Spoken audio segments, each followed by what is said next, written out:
안녕하세요. 오늘도 사연살롱을 찾아주셔서 감사합니다. 얼마 전 출산을 하고 한창 육아에 빠져 사는 30대 초보맘이에요. 저는 출산을 앞두고 이혼을 했어요. 그래서 현재 싱글맘으로 살고 있죠. 제가 이혼을 한다고 했을 때 주변에서는 반대가 심했어요. 왜 아니겠어요? 출산도 얼마 남지 않은 임산부가 갑자기 이혼을 하겠다는데요. 게다가 우리 부부는 인꼬 부부로 유명했기에 다들 충격도 컸을 거예요. 남편과는 직속 사수의 소개로 만났어요. 남편과 사수는 고등학교 동창으로 남사친 여사친 사이였거든요. 하지만 서로 다른 대학에 진학하면서 이후로는 연락이 뜸했대요. 그러다 어학연수를 떠난 호주에서 우연히 재회하게 됐고 지금까지 인연을 이어오고 있죠. 사수가 처음부터 저에게 남편을 소개해주려고 했던 건 아니었어요. 어쩌다 보니 술자리를 같이 하게 됐고 남편과 제가 알딸딸하게 취한 상태에서 서로에게 호감이 생긴 거죠. 그날은 2달간 밤낮 없이 내달렸던 프로젝트가 엎어진 날이었어요. 사수는 제가 안쓰러웠는지 그동안 수고했다며 양주를 사주더군요. 난생 처음 독한 술을 마신 저는 순식간에 취해버렸고 사수가 화장실에 간 사이 그대로 잠들어 버렸어요. 이제 막 시작된 술자리인데다 비싼 술도 그대로 남아있어서 사수는 대타로 친구를 불렀어요. 그때 불려나온 사람이 바로 제 남편이었죠. 얼마나 잠들어 있었을까요?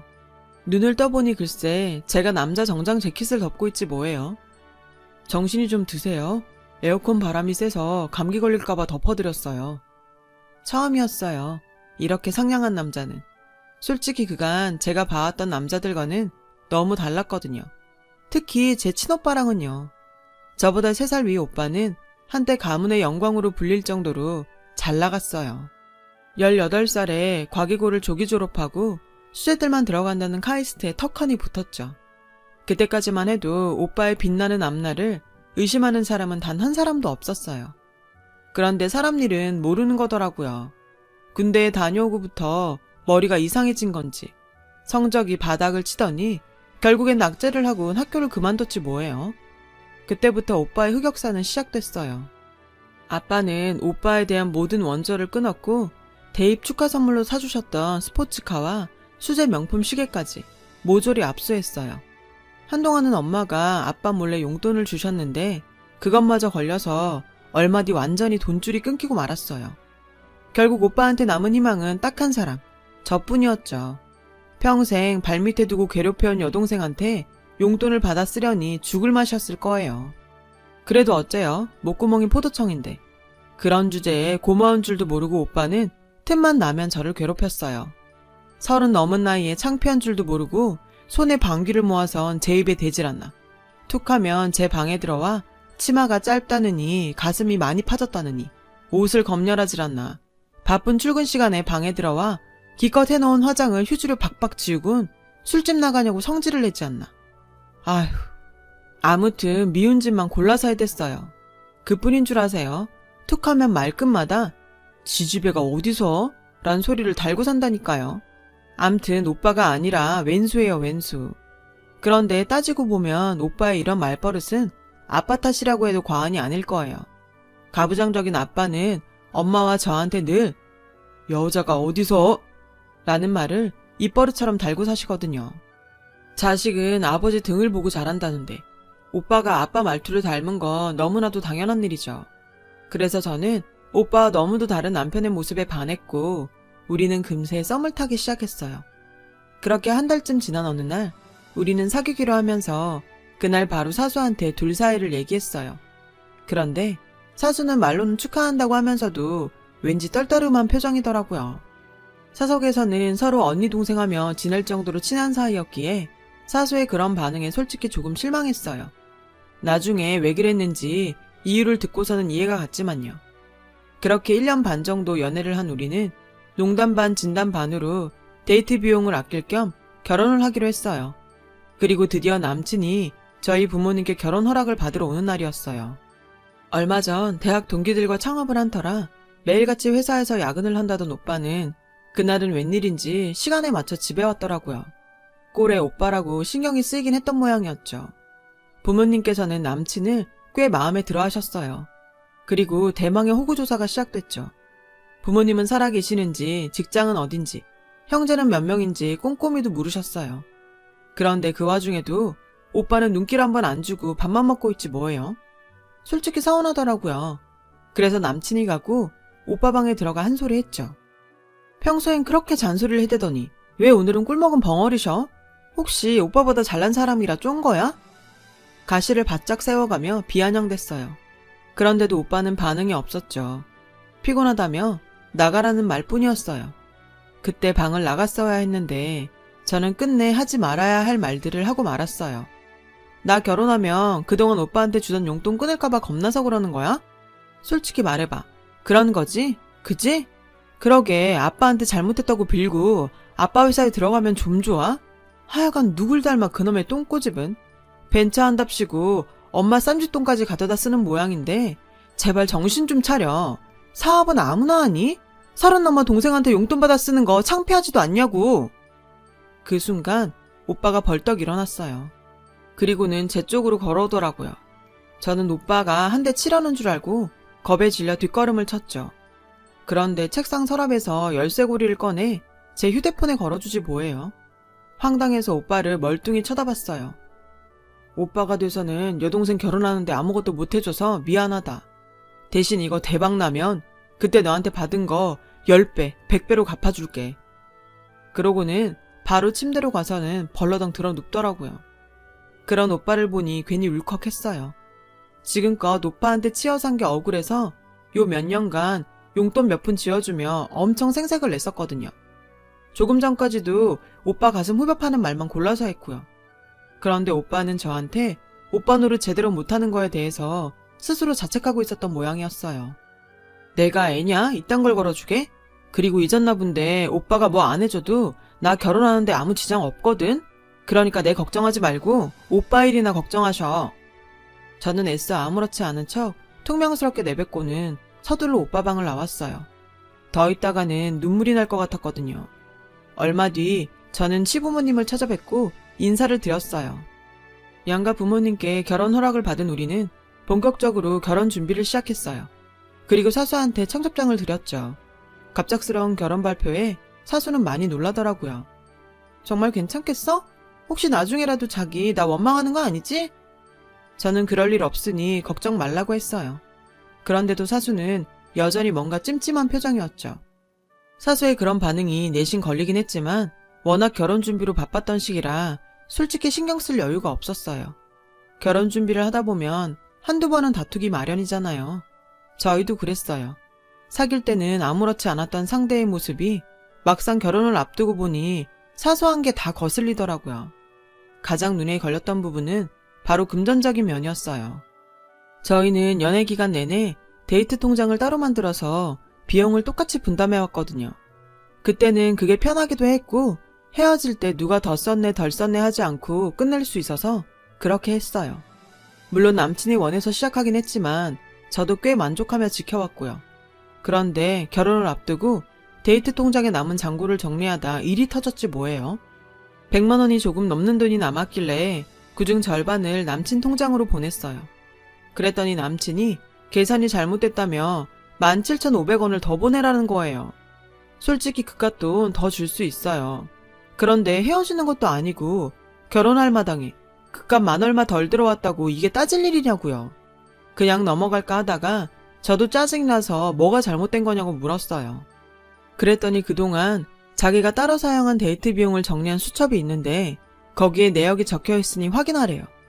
톡으로 내역서를 보내줬길래 봤더니 완전 깜놀했다니까요. 남친이 평소 돈 계산이 확실한 줄은 알았지만 이 정도인지는 몰랐거든요.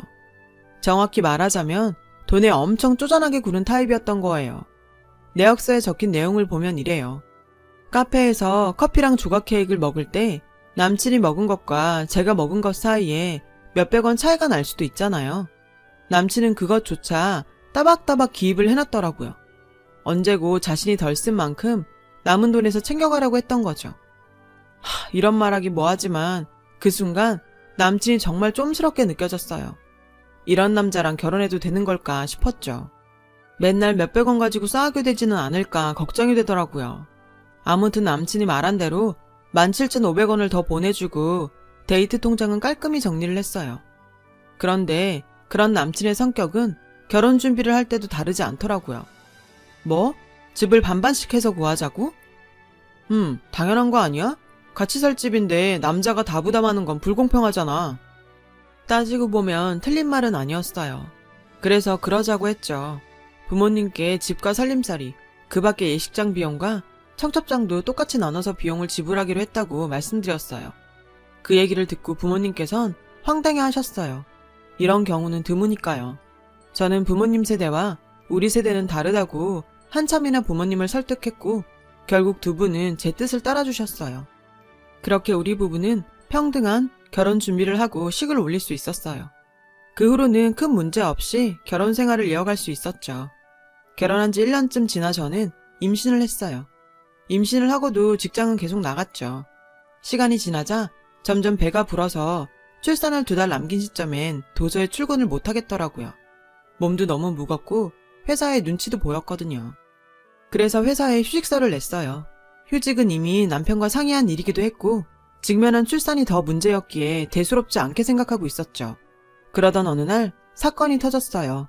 남편이 늦길래 먼저 저녁을 먹으려고 식탁에 상을 차리는데 마침 남편이 들어오더라고요. 그래서 아직 밥 안 먹었으면 같이 먹자고 밥만 떠오라고 했어요. 그런데 갑자기 남편이 제 밥그릇을 뺏어가는 거예요.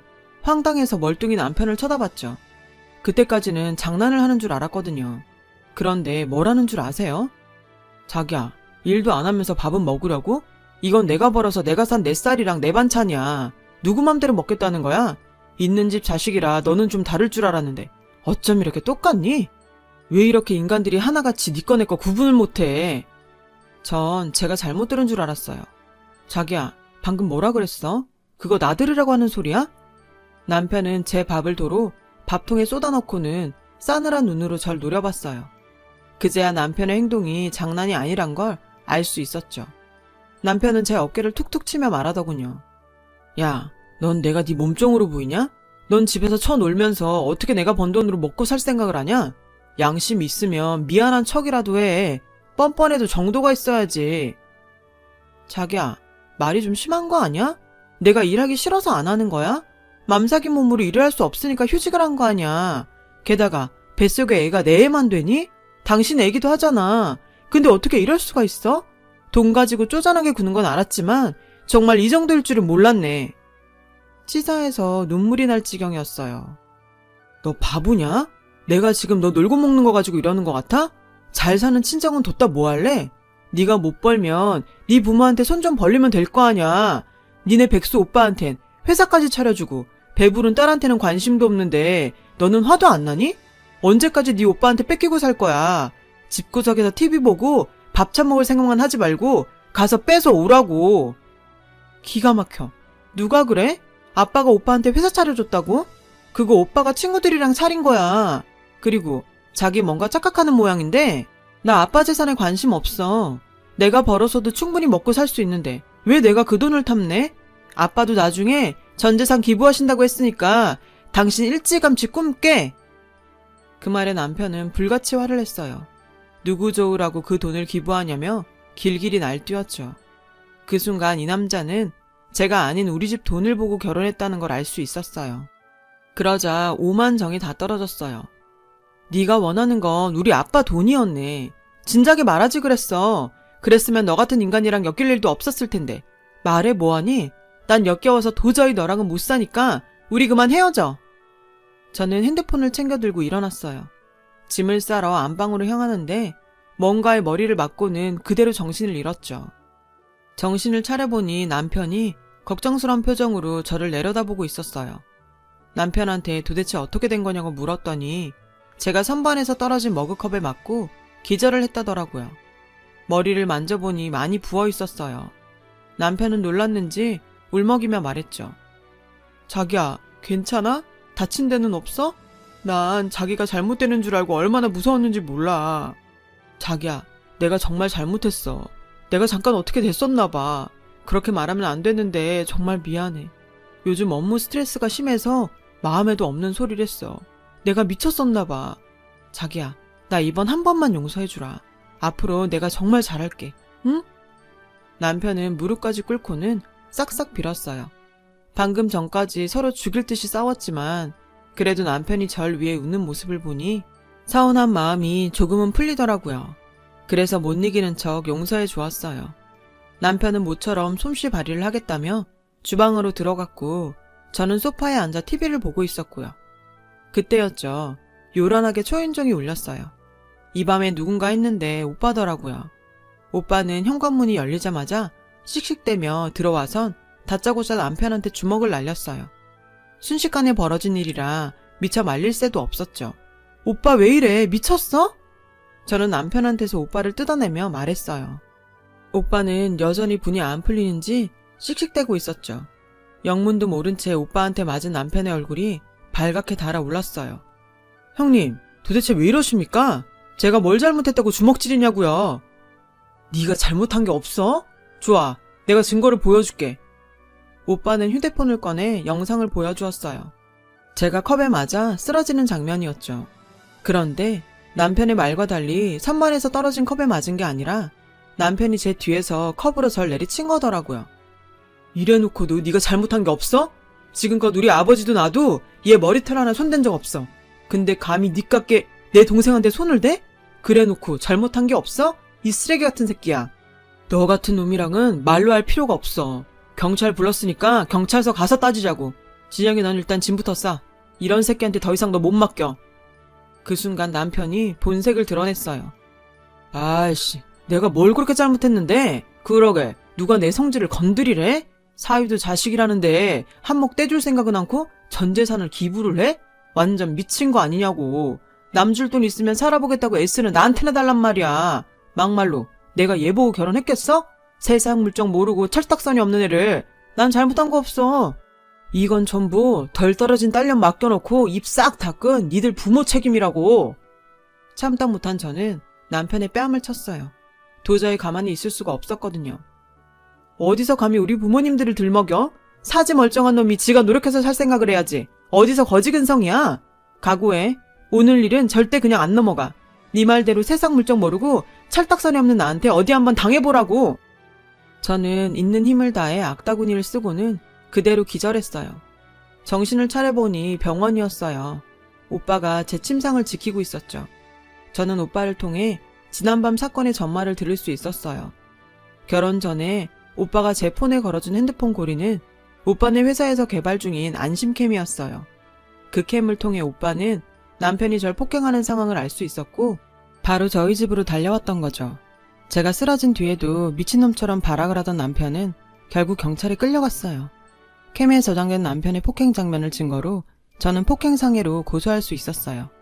변호사 얘기로는 만삭이 아내를 폭행한 거라서 상황에 따라서는 실형을 살 수도 있다고 하더라고요. 나중에 사수를 통해 안 사실이지만 남편은 데이트 폭력 상습범이더라고요. 호주 유학 시절 사수의 룸메이트와 사귈 때도 상습적으로 폭력을 휘둘러서 조사를 받은 적이 있었더라고요. 결국 그 일로 어학연수도 못 마친 채 도망치듯 한국으로 돌아온 거였고요. 전 여친과도 처음엔 사이가 좋았대요. 하지만 관계가 깊어질수록 남편은 금전적인 부분에 집착을 했고 툭하면 돈 문제로 다투다가 결국엔 폭력을 휘두르기 시작했다더라고요. 다음 날이면 선물을 내밀며 용서를 빌었고 그런 일이 반복되면 될수록 폭행의 강도는 세졌대요. 제가 남편과 사귄다고 했을 때 사수가 떨떠름했던 것도 바로 이 때문이었죠. 걱정스러운 마음에 언제 얘기를 해야 하나 틈을 보고 있었는데 시간이 지나도 별 문제가 없자 안심을 했었다더군요. 사수는 진작 얘기했더라면 이런 일은 없었을 거라며 미안해했어요. 얼마 전 저는 출산을 했어요. 3.2kg의 딸이었죠. 다행히 뱃속의 아이도 저도 별 탈 없이 순산할 수 있었어요. 오빠는 제 딸이 자기를 닮아 예쁘다며 조카 바보의 면모를 보이고 있죠. 남편과는 아직 소송 중이에요. 양육권과 친권은 문제없이 받아낼 수 있을 것 같아서 큰 걱정은 없지만 그래도 하루빨리 소송이 끝나서 남편으로부터 완전히 벗어나고 싶어요. 아직도 그날의 기억이 지워지지 않아서 여전히 악몽을 꾸거든요. 처음에 연애를 시작할 땐 죽고 못 살던 남자가 이렇게 지긋지긋해질 줄 누가 알았겠어요. 참, 이번 일로 오빠는 아빠한테 인정을 받아서 통 큰 투자도 받을 수 있었어요. 오빠는 투자를 받은 것보다 자신이 만든 제품으로 저를 구할 수 있어서 다행이라고 했어요. 늘 절 괴롭히기만 했던 오빠가 눈물이 범벅이 돼서 제 침상을 지키던 모습은 죽을 때까지 잊지 못할 것 같아요. 역시 피는 물보다 진하다고 우리 오빠 화이팅입니다. 긴 사연을 들어주셔서 감사드립니다. 여러분, 사연 댓글에 응원과 현명한 조언 부탁드려요. 좋아요와 구독은 저에게 큰 힘이 됩니다. 오늘도 좋은 일 가득하세요.